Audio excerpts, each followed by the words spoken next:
still morning. It is Tuesday, August the 9th, August the 9th. And I am in my office because I had to come down and deliver beef to some of my coworkers. I'm waiting. I couldn't get everybody at once, so they kind of spaced out over a couple hours. So I am in my office catching up on email and, looking at things that I want to do for this fall and just kind of generally passing the time until my next person shows up. So it has been kind of spitting rain off and on most of the morning, little pop-up showers. Like I said, we're under a really unsettled weather pattern right now, so there's a lot of little pop-up showers happening, which is good. It's a nice little rain. Any rain we can get, we're happy for right now. So I've already been to London and dropped off beef to someone over there, and I've already dropped off to another person here. I've got 2 more people I'm waiting on, and then I can go home. So the plan, that's pretty much the plan today, is just getting that done, and just kind of browsing patterns and doing some reading and doing some research for my project that I'm working on, and that's pretty much it. So nothing too exciting today. Well, I'm home from dropping beef off. My friend Sonia brought me some C's candies. They're lemon drops. Yay! I love lemon drops. And she and her family went to Oregon, and she brought me these back as a gift. So I thought that was super sweet. And yes, I've already sampled them. Okay, so I got home and got everything organized with my beef. And I decided to take a nap because I was hot and I was tired. I've been out and done chores. We're getting a little shower of rain right now. I thought I would share with you a couple of patterns that I got recently. This is a Ukrainian designer, and they were using part of their funds to help pay for the efforts in Ukraine for the people, resisting the incursion. And so I thought this was super cute. This is by Olya Samosenko. Let me see if I can get up close on their name there. They have an Etsy shop. And if you look up their Etsy shop, they have several really cute patterns of amigurumis that you can purchase. Also, too, a friend of mine, Fiber Magic, you saw the interviews of Fiber Magic Crochet, Alba, at Mystic South. They had posted on their page a couple of really amazing looking shawls. And I'm like, I want to try to make that. So you've probably seen the pattern of the barn owl shawl, this one.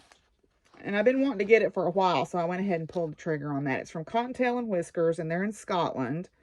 But they had posted this pattern. But then they've recently come out with a raven shawl. Okay.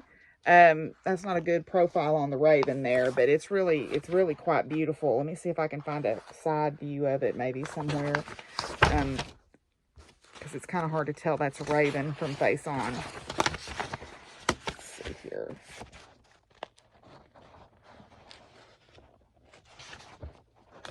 Let's see, there we go. So there it is opened up, okay, and then there is a couple of more views of it. Okay, so I wanted to see if I could make those. And it looks like there's lots of great pictures, kind of like Megan Lapp's patterns, but this is Cottontail and Whiskers. And I think they have an Etsy shop. I just went directly to their website. They also have these on Ravelry as well. So the pattern comes with photo tutorials, kind of like Megan Lapp's patterns do. So they're fairly long, but I like the photo tutorials, so I thought I would share those. Okay, another thing that I wanted to share, maybe you can give me some ideas. I got this ribbon yarn, and Nancy was asking me who made it, and I can't find the tag off of it right now. I don't know who makes this, but it's this ribbon yarn, right? And I don't know where the tag is. It's somewhere around. But anyway, what do you make with this? What should I make with this? I was thinking just a cowl or a scarf. Yeah, it'd help if I could find the tag so I'd know how much I had. It's a worsted weight. It's considered to be a worsted weight. I remember that off the tag. So, any ideas? share below. Thanks. I found the tag. It's Tagliatelle, and it's merino tape made in Wales, and it's 145 meters, so 150-ish yards maybe. Yeah, so it's a beautiful color. I really like it. So got any suggestions for us? It would have to be a very simple knit thing, because this has got it's got too much going on to be anything with any kind of super textured thing. Anyway, give me some ideas. Okay, so let's take care of our cards for today. The card from the Believe in Your Own Magic deck today is Expectations. Don't seek anyone's approval.